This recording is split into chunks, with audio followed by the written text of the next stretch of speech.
এই মুহররম মাসের 10 তারিখের আশুরার সিয়ামের মূল কারণ হচ্ছে ফিরআউনের ডুবে যাওয়া এবং মুসা আলাইহিস সালাতু ওয়াস সালামের মুক্তি পাওয়া। এই কারণেই রাসূল সাল্লাল্লাহু আলাইহি ওয়াসাল্লাম এই দিনে সিয়াম পালন করেছেন। তিনি যখন মক্কা থেকে মদিনায় হিজরত করলেন, মদিনায় ইহুদিরা, মক্কায় ইহুদিরা থাকতো না, সব কুরাইশ মুশরিক। মদিনায় আর আহলুল কিতাবদের বসবাস ছিল। ইহুদিদেরকে তিনি যখন দেখলেন তারা আশুরার দিন সিয়াম পালন করছে, ইহুদিরা আজকে এই দিনকে তাদের ভাষায় বলে ইয়ম কিপ্পুর। গুগলে যদি কেউ গিয়ে সার্চ দেয় যে ইয়ম কিপ্পুর, তাহলে ওটা ওই দিন যেই দিন আশুরার দিন। তো রাসূল সাল্লাল্লাহু আলাইহি ওয়াসাল্লাম তাদের জিজ্ঞেস করলেন, তোমরা এই দিনে কিসের সিয়াম পালন করছো? তো এই দিনে আল্লাহ সুবহানাহু ওয়া তাআলা মুসা আলাইহিস সালাতু ওয়াস সালামকে মুক্তি দিয়েছিলেন ফিরআউনের কবল থেকে।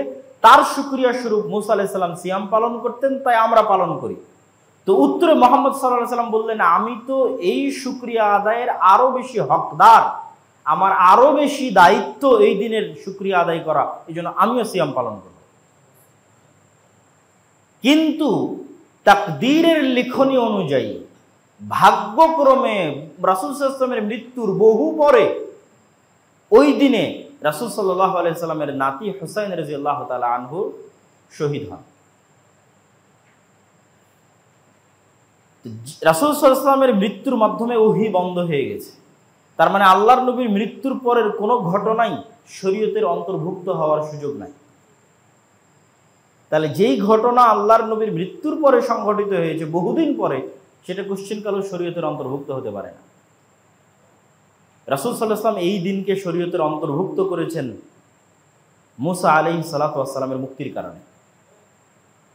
এবং আমাদের এটা মনে রাখতে হবে যে পৃথিবীর যে 3টি আসমানি ধর্ম আছে, এই 3টি আসমানি ধর্মের মধ্যে অনেক সিমিলারিটিজ আছে, এবং এই 3টি আসমানি কিতাবের মধ্যে অনেক সিমিলারিটিজ আছে। হয়তো বিস্তারিত তাফসিল বা ব্যাখ্যায়, সূক্ষ্ম বর্ণনায় কম বেশি হতে পারে, কিন্তু মূল সারমর্ম অনেক মিলবে। যেমন নবীদের নাম মিলবে, তাওরাতে নবীদের যে নাম আছে, ইনজিলে নবীদের যে নাম আছে, কোরআনে হুবহু নবীদের ওই নামই আছে।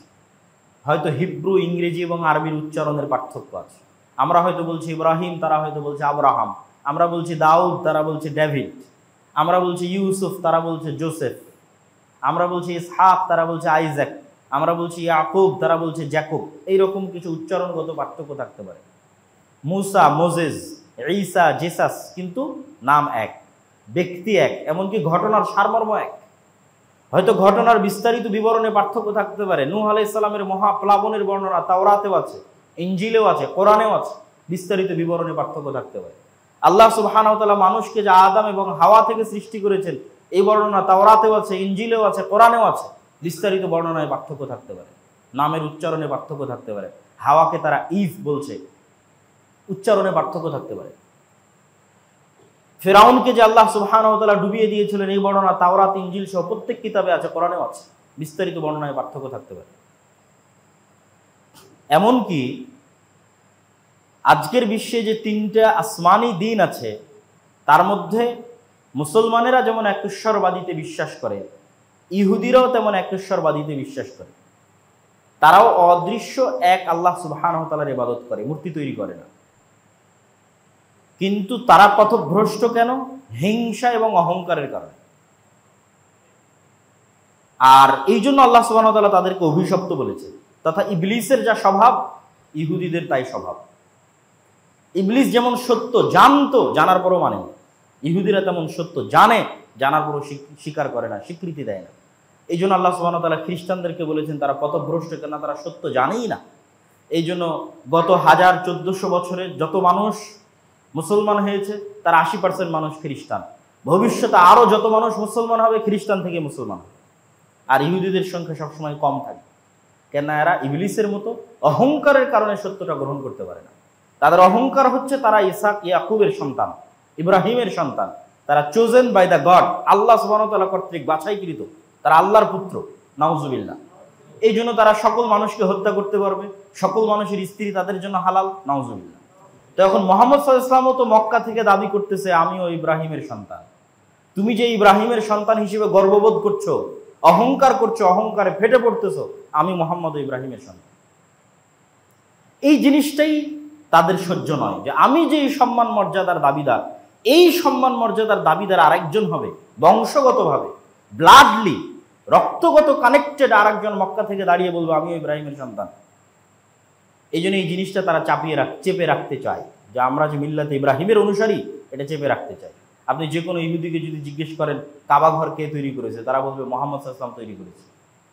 অথচ কাবা ঘর কে তৈরি করেছে? ইব্রাহিম আলাইহিস সালাম তৈরি করেছে। আমরা হজ করতে গিয়ে যত ইবাদত করছি, একটা ইবাদত তো মুহাম্মদ সাল্লাল্লাহু আলাইহি ওয়াসাল্লামের সুন্নাত নয়, সব ইব্রাহিম আলাইহিস সালামের সুন্নাত। সাফা এবং মারওয়ায় মুহাম্মদ সাল্লাল্লাহু আলাইহি ওয়াসাল্লাম দৌড়াননি, ইব্রাহিম আলাইহিস সালামের স্ত্রী দৌড়িয়েছেন, তাই মুহাম্মদ সাল্লাল্লাহু আলাইহি ওয়াসাল্লাম দৌড়িয়েছেন।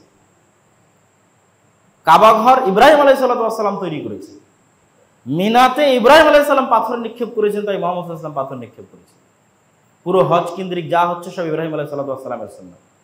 এই জন্য আমরা হচ্ছে মিল্লাতে ইব্রাহিমের প্রকৃত দাবিদার। সম্মানিত উপস্থিতি, তো আমরা যে বিষয়টা আলোচনা করছিলাম, যে এই জন্যই মুসা আলাইহিস সালামের মুক্তিতে মুহাম্মদ সাল্লাল্লাহু আলাইহি ওয়াসাল্লাম নিজেকে দাবি করলেন যে আমি বেশি হকদার এই দিনে সিয়াম পালন করার এবং আল্লাহর শুকরিয়া আদায় করার।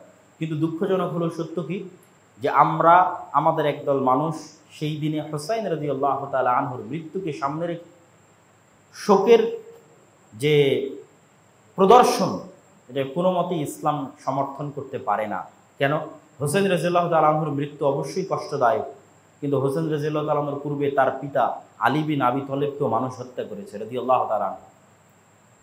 আলী বিন আবি তালেবের পূর্বে আলী বিন আবি তালেব রাদিয়াল্লাহু তাআলা আনহুর চেয়ে শ্রেষ্ঠ উসমান গনি রাদিয়াল্লাহু তাআলা আনহু, তাকে মানুষ হত্যা করেছে।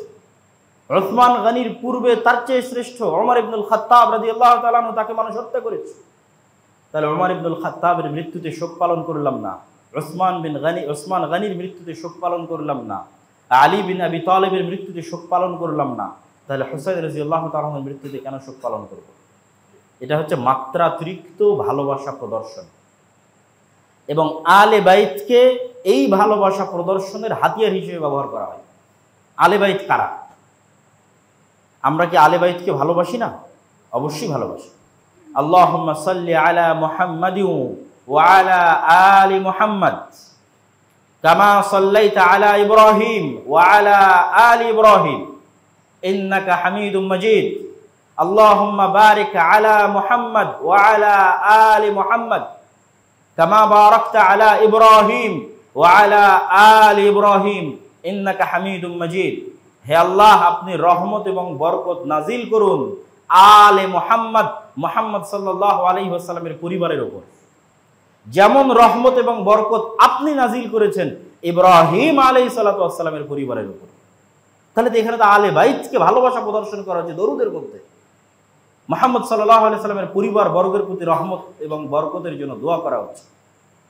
আর মুহাম্মদ সাল্লাল্লাহু আলাইহি ওয়াসাল্লামের পরিবার কি শুধু হুসাইন রাদিয়াল্লাহু তাআলা আনহু এবং তার সন্তানেরা? জি না, মুহাম্মদ সাল্লাল্লাহু আলাইহি ওয়াসাল্লামের স্ত্রীরাও তার পরিবারের অন্তর্ভুক্ত। আয়েশা রাদিয়াল্লাহু তাআলা আনহা তার পরিবারের অন্তর্ভুক্ত। তাহলে আয়েশা রাদিয়াল্লাহু তাআলা আনহাকে গালি দিয়ে কিভাবে আপনি আলে বাইতের ভালোবাসার দাবি করতে পারেন? এটা অসম্ভব, এটা মিথ্যা দাবি। আপনি আলে বাইতকে টার্ম কার্ড হিসেবে ব্যবহার করলেন, ব্যবহার করে শুধু হুসাইন রাদিয়াল্লাহু তাআলা আনহুর পরবর্তী সন্তানদের প্রতি ভালোবাসা প্রদর্শন করছেন, আর আমাকে আলে বাইতের শত্রু বানিয়ে দিলেন। কিন্তু আপনি যে আয়েশা রাদিয়াল্লাহু তাআলা আনহাকে গালি দিচ্ছেন, তো আয়েশা রাদিয়াল্লাহু তাআলা আনহা যে আল্লাহর নবীর স্ত্রী, তিনিও তো আলে বাইত। রাসূল সাল্লাল্লাহু আলাইহি ওয়াসাল্লামের চাচা আব্বাস ইবনে আব্দুল মুত্তালিব, তার সন্তান আব্দুল্লাহ বিন আব্বাস, তারা আলুল বাইত। রাসূল সাল্লাল্লাহু আলাইহি ওয়াসাল্লামের চাচা আবু তালেবের ছেলে আলী ইবনে আবি তালেবের আপন ভাই জাফর ইবনে আবি তালেব, যিনি মুতার যুদ্ধে শহীদ হয়েছেন।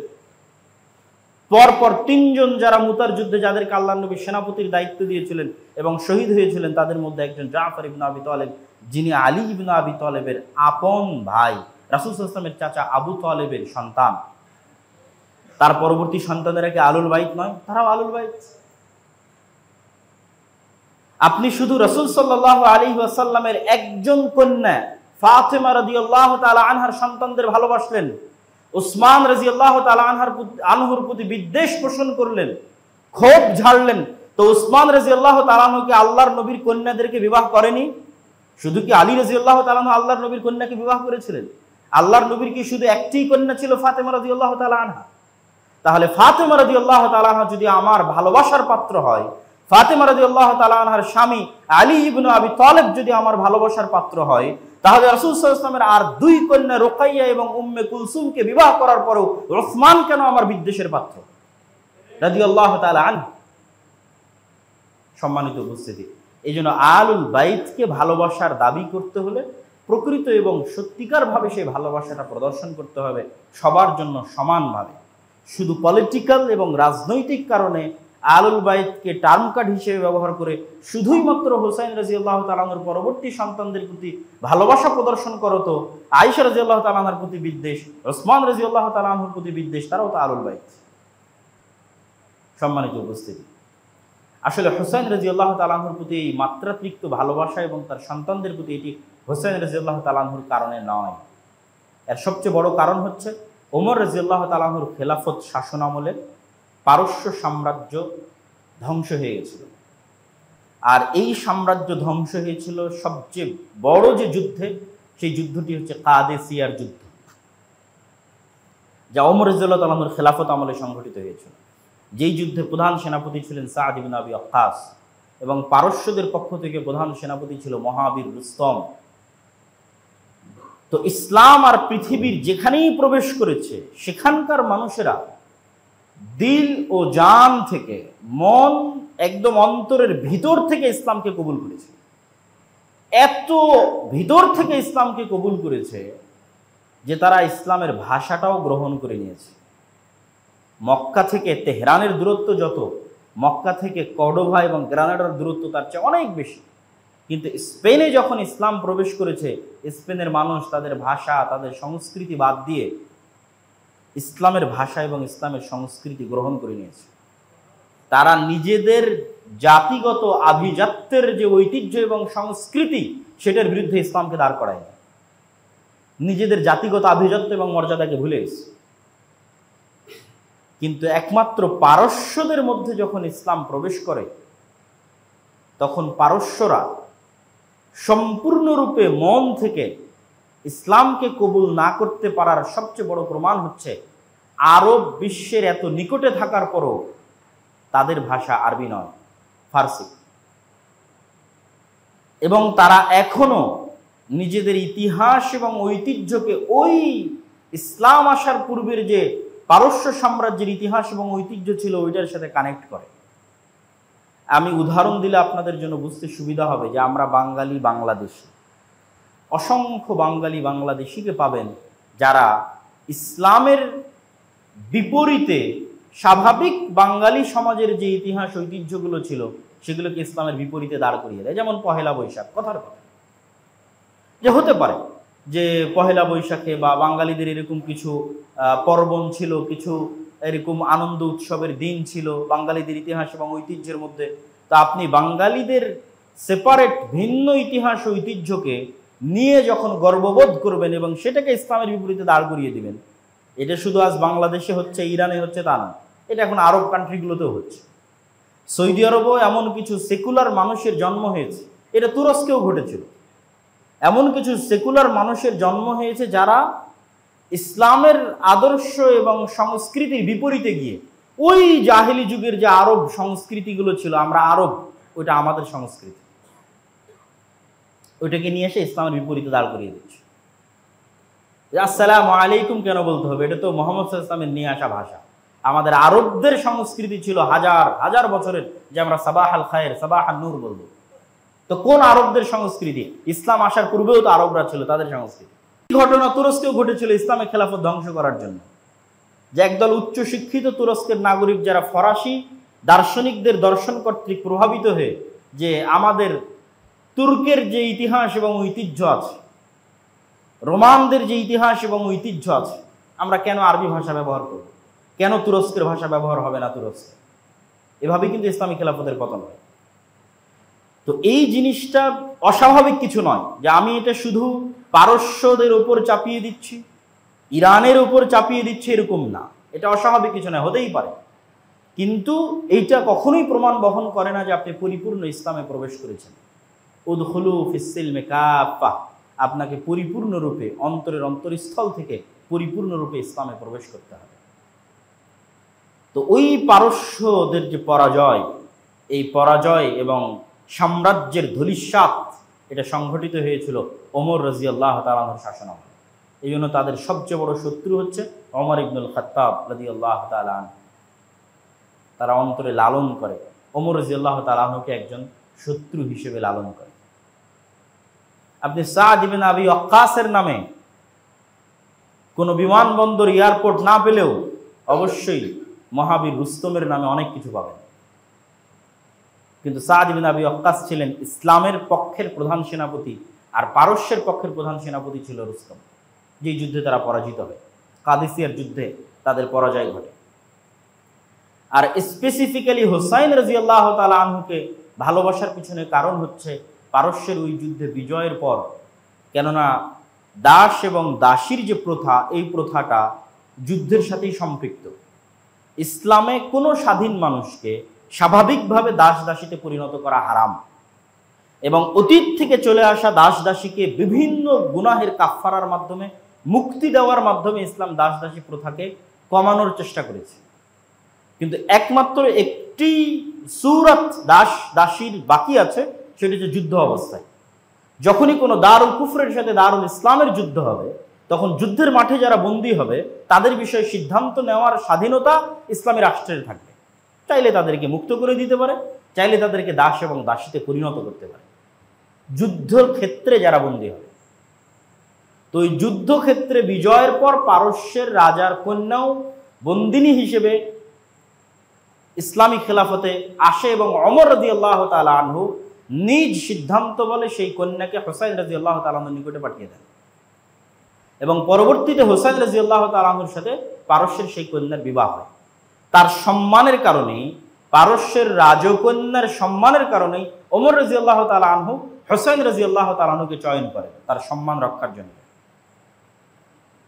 ফলত তারা একটা কানেকশন পেয়ে গেল যে আমাদের যেই রাজা বা এই যে রাজত্বের পতন হলো, সেই রাজত্বের কন্যা মুহাম্মদ সাল্লাল্লাহু আলাইহি ওয়াসাল্লামের নাতির স্ত্রী।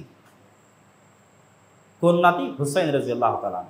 অতএব এটাকেই পলিটিক্যাল এবং এটাকেই মেন্টালি, সাইকোলজিক্যালি কিভাবে এটার প্রচার করা যায় এবং এটার প্রচারের উপর ভিত্তি করে আর বাকিদেরকে দুশমন এবং শত্রু বানানো যায়, এই যে এক আকীদার এক ভয়ঙ্কর খেলা, সেটা শুরু হয়।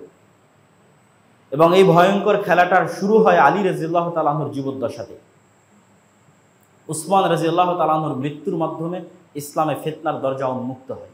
উসমান রাদিয়াল্লাহু তাআলা আনহুকে কোরআন পাঠরত অবস্থায় হত্যা করা হয়, এবং তার মৃত্যুর পরে এই ফিতনার দরজা উন্মুক্ত হয়।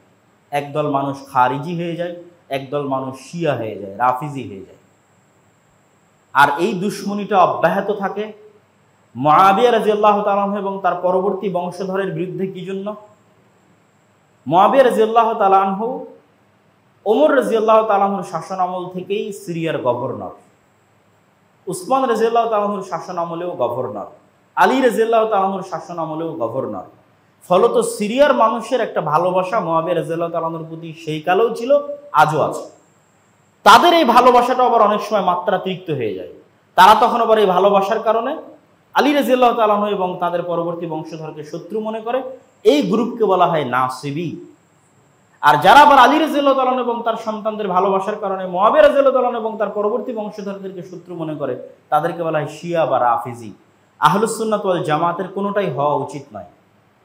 কেননা আলী রাদিয়াল্লাহু তাআলা আনহু নিজেও সাহাবী, মুআবিয়া রাদিয়াল্লাহু তাআলা আনহু নিজেও সাহাবী, এবং মুআবিয়া রাদিয়াল্লাহু তাআলা আনহু আরেক সাহাবীর সন্তান মুআবিয়া ইবনে আবি সুফিয়ান, আবু সুফিয়ান রাদিয়াল্লাহু তাআলা আনহু সাহাবী, তার সন্তান, এবং তারাও কুরাইশ বংশের অন্তর্ভুক্ত।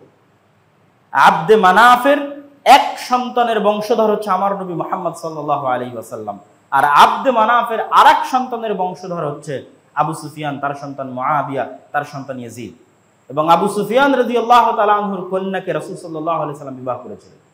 সম্মানিত উপস্থিতি, এই জন্য কাউকে কারোর শত্রু বানানো, সাহাবীদের মধ্যে কাউকে কোনো সাহাবীর শত্রু বানানো, এটা কখনোই আহলুস সুন্নাত ওয়াল জামাআতের মানহাজ বা আকীদা বা বিশ্বাস হতে পারে না। মুআবিয়া রাদিয়াল্লাহু তাআলা আনহুর একটা সিজদা যা তিনি রাসূল সাল্লাল্লাহু আলাইহি ওয়াসাল্লামের সাথে দিয়েছেন, তা আমার সারা জীবনের আমলের চেয়ে আল্লাহর নিকটে প্রিয় হতে পারে। এবং আমার এই বক্তব্যের একদম শেষের দিকে এসে আমি এতটুকু সারমর্ম আপনাদের সামনে বলে যাই যে আজকের আপনি খ্রিস্টানদের যে কোনো প্রতিষ্ঠান দেখবেন, এই প্রতিষ্ঠানগুলো তারা কাদের সম্মানে কাদের নামে নামকরণ করছে। সব ঈসা আলাইহিস সালাতু ওয়াস সালামের সাথে যে শ্রেষ্ঠতম 12 জন হাওয়ারি ছিল তাদের নামে তারা তাদের বিভিন্ন প্রতিষ্ঠানের, সেন্ট পল, বিভিন্ন প্রতিষ্ঠানের নামকরণ করছে এবং তাদেরকে সম্মানের সাথে স্মরণ করছে। ইহুদিরা মুসা আলাইহিস সালাতু ওয়াস সালাম এবং তার সাথে যারা ছিল তারা সহকারী সহযোগী, তাদেরকে সম্মান এবং ভালোবাসার সাথে স্মরণ করছে। আর আমরা যদি মুসলমান হিসেবে তাদেরকেই পৃথিবীর সবচেয়ে খারাপ বানিয়ে দিই, পৃথিবীর সবচেয়ে নিকৃষ্ট জঘন্য বানিয়ে দিই, যারা রাসূল সাল্লাল্লাহু আলাইহি ওয়াসাল্লামের সাথে সকাল সন্ধ্যা উঠা বসা করতেন, যারা রাসূল সাল্লাল্লাহু আলাইহি ওয়াসাল্লামের স্ত্রী ছিলেন, যারা রাসূল সাল্লাল্লাহু আলাইহি ওয়াসাল্লামের জামাই ছিলেন, যারা রাসূল সাল্লাল্লাহু আলাইহি ওয়াসাল্লামের শ্বশুর ছিলেন, যাদের সাথে থাকতেন, উঠতেন, বসতেন, খেতেন, বিছানায় শুইতেন, তাদেরকে আমরা বানিয়ে দিলাম পৃথিবীর সবচেয়ে নিকৃষ্ট মানুষ। তাহলে আমরা তো ইহুদি খ্রিস্টানদের চেয়ে তো খারাপ হয়ে গেলাম। ইহুদি খ্রিস্টানরা অন্তত তাদের নবীর সাথে যারা ছিল তাদের অন্তত সম্মানটা রক্ষা করেছে। আর যেখানে রাসূল সাল্লাল্লাহু আলাইহি ওয়াসাল্লাম যখনই কোনো হাদিস বলেন, পৃথিবীর যে কোনো হাদিস আপনি খুলে দেখবেন, যে কোনো ঘটনা রাসূল সাল্লাল্লাহু আলাইহি ওয়াসাল্লাম বর্ণনা করছে হাদিসের পাতায়, যে কোনো ঘটনা, তাহলে ওর সাথে দুইজনের নাম থাকবে। যেমন এমনি একটা ঘটনা যে আল্লাহ নবী ওখানে যাচ্ছেন, আল্লাহ নবী আজ এখানে আসলেন, আল্লাহ নবী আজ ওখানে খেতে গেলেন, আল্লাহ নবী আজ ওখানে বসলেন, তো তার সাথে আর দুইজনের নাম থাকবে, দাখালা মুহাম্মদ ও আবু বকর ও ওমর রাদিয়াল্লাহু তাআলা আনহু। আজ আমার বাড়িতে আল্লাহর নবী, আবু বকর এবং ওমর এসেছিলেন। যে কোনো হাদিসের পৃষ্ঠার পর পৃষ্ঠা আপনি পড়তে থাকবেন, তো রাসূল সাল্লাল্লাহু আলাইহি ওয়াসাল্লামের সাথে কখনোই এরকম পাবেন না যখন তারা দুইজন নাই। তথা রাসূল সাল্লাল্লাহু আলাইহি ওয়াসাল্লাম যখন মক্কা থেকে মদিনায় হিজরত করছেন, তখনও রাসূল সাল্লাল্লাহু আলাইহি ওয়াসাল্লামের একমাত্র সঙ্গী হচ্ছে আবু বকর রাদিয়াল্লাহু তাআলা আনহু। তাহলে সেই আবু বকর রাদিয়াল্লাহু তাআলা আনহু, সেই ওমর রাদিয়াল্লাহু তাআলা আনহুকে শত্রু বানিয়ে আমরা কখনোই এটা দাবি করতে পারি না যে আমরা সঠিক ইসলামের অনুসারী আছি, এটা অসম্ভব। তো আল্লাহ সুবহানাহু ওয়া তাআলা আমাদেরকে এই যে 4টি হারাম মাস, পুরো বক্তব্যের যদি আমি আপনাদের সামনে সারমর্ম করতে চাই, তাহলে আমরা যে মাসে অবস্থান করছি, যে মাস আসবে তারপরের মাস, এই 4টি মাস, এই 3টি মাস হারাম, আর আলাদাভাবে রজব মাস হারাম। এই হারাম মাসগুলোর মধ্যে মর্যাদা এবং সম্মানের কারণে হারাম করা হয়েছে। মানুষ যেন মক্কায় হজ করতে যেতে পারে, এই কারণে হারাম করা হয়েছে। এর মধ্যে বড় বড় ইবাদত কি সংঘটিত হয়? হজ সংঘটিত হয়। এবং জিলহজ মাসের প্রথম 10 দিন পৃথিবীর শ্রেষ্ঠতম 10 দিন। তার মধ্যে বড় ইবাদত কি? আরাফার দিনের সিয়াম পালন করা, হজ পালন করা, কুরবানি দেওয়া, এগুলো হচ্ছে বড় ইবাদত। এবং এর অধিকাংশই হচ্ছে ইব্রাহিম আলাইহিস সালাতু ওয়াস সালামের সুন্নাত। আমরা মিল্লাতে ইব্রাহিমের দাবিদার হিসেবে সেটা পালন করি। এবং রাসূল সাল্লাল্লাহু আলাইহি ওয়াসাল্লাম এই 9 দিনে সিয়াম পালন করতেন এবং আরও বিভিন্ন ধরনের ইবাদত করতেন। আর তারপরের যে মাস মুহররম, সেটাতে আছে আশুরা, যেই 10 তারিখে আল্লাহ সুবহানাহু ওয়া তাআলা মুসা আলাইহিস সালাতু ওয়াস সালামকে নাজাত এবং মুক্তি দিয়েছিলেন, তার সন্তুষ্টি স্বরূপ ওই দিনও সিয়াম পালন করতে হবে। যুলহজ মাসের আরাফার দিন সিয়াম পালন করতে হবে এবং এই প্রথম 9 দিনের সিয়াম পালন করার চেষ্টা করতে হবে। আর এর সাথে সম্পৃক্ত যে ভ্রান্ত আকীদাগুলো আছে, আহলুল বাইতকে ভালোবাসতে হবে। আহলুল বাইত মানে আল্লাহর নবীর পরিবার, এবং এই ভালোবাসা যে আমরা প্রদর্শন করি তার প্রমাণ হচ্ছে দরুদে আমরা আল্লাহর নবী এবং তার পরিবারের উপর দোয়া করি। এবং এই পরিবার মানে তার স্ত্রী বাদ দিয়ে নয়, তার চাচারা বাদ দিয়ে নয়, তারপরে শুধু এক কন্যার সন্তানেরা নয়, বরং আরও যে রাসূল সাল্লাল্লাহু আলাইহি ওয়াসাল্লামের কন্যা ছিল তাদের সন্তানেরাও এই আহলুল বাইতের অন্তর্ভুক্ত হবে এবং তাদের জন্য ভালোবাসা রাখতে হবে। আর শুধু নির্দিষ্ট একজন কন্যার, একজন সন্তানের যে পলিটিক্যালি যেই এজেন্ডা বাস্তবায়ন করার জন্য অত্যধিক ভালোবাসা প্রদর্শন করে আর বাকি মুসলমানদেরকে এটার শত্রু বানিয়ে দেওয়া, এটা কখনোই কাম্য নয়। আর রাসূল সাল্লাল্লাহু আলাইহি ওয়াসাল্লামের সকল সাহাবীর প্রতি ভালোবাসা রাখতে হবে। কারো প্রতি বিদ্বেষ এবং হিংসা এবং রাগ অন্তরে পোষণ করলে সে কখনোই প্রকৃত মুমিন হতে পারবে না। এই জন্য নাম দেওয়া হয়েছে আহলুস সুন্নাতি ওয়াল জামাআহ। জামা মানে জামাআতুস সাহাবা, যারা সুন্নাত বা হাদিসের অনুসরণ করে এবং রাসূল সাল্লাল্লাহু আলাইহি ওয়াসাল্লামের সাহাবীদের প্রতি ভালোবাসা রাখে, তারাই সঠিক পথের অনুসারী। যেমন ইহুদিরা তাদের নবী মুসা আলাইহিস সালাতু ওয়াস সালামের সঙ্গী সাথীদের প্রতি ভালোবাসা রাখে, খ্রিস্টানরা যেমন তাদের নবী ঈসা আলাইহিস সালাম এবং তার সঙ্গী সাথীদের প্রতি ভালোবাসা রাখে। প্রকৃত মুসলিম সেই যে মুহাম্মদ সাল্লাল্লাহু আলাইহি ওয়াসাল্লাম এবং তার সাথে 24 ঘন্টা সকাল সন্ধ্যা বসবাসকারী আবু বকর, ওমর, ওসমান, আলী রাদিয়াল্লাহু তাআলা আনহুম আজমাইন এবং মুআবিয়া, আবু সুফিয়ান রাদিয়াল্লাহু তাআলা আনহুম আজমাইন এবং তাদের বংশধর এবং আরও যারা সাহাবী আছে, তাদের সকলের প্রতি ভালোবাসা প্রদর্শন করে, তারাই প্রকৃত মুসলিম। আর এদের কারো প্রতি পলিটিক্যাল কারণে, পলিটিক্যাল কোনো এজেন্ডা বাস্তবায়ন করার কারণে বিদ্বেষ পোষণ করা কখনোই সঠিক আকীদা এবং সঠিক আমলের অংশ হতে পারে না, প্রকৃত মুসলিমের পরিচয়ের অংশ হতে পারে না। আল্লাহ সুবহানাহু ওয়া তাআলা আমাদেরকে আজকের আলোচনা থেকে সঠিকটা বুঝার, আমল করার এবং পালন করার তৌফিক দান করুক। আল্লাহুম্মা আমিন।